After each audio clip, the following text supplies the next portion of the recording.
San Fidel ikastola tabako prebentzioagatik egindako kerik gabeko gazteak lehiaketan inposatu da.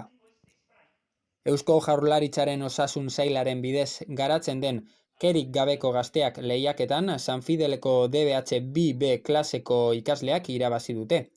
Sari hori, Gernikako alkatea den Jose Maria Gorroño eta osasun saileko delegatua den Andoni Ganboak entregatu dute.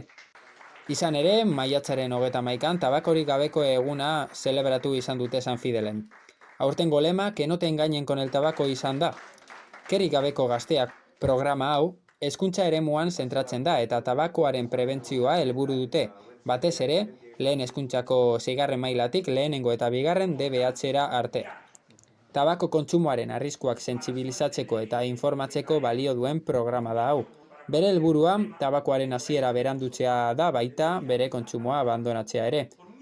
Aktibitate sortzaileak egin dituzte kurtso osoan zehar, baita tabakoaren konposizioaren aspektuak abarkatzen duten materialak edo iniziatibak garatzeaz gain. Bestalde, genero perspektibak tabakoaren industriaren estrategiak eta ez erretzearen abantailak zeintzuk diren adierazi izan dute. San Fidel ikastola iniziatiba honetan 2012 urtetik dabil lanean.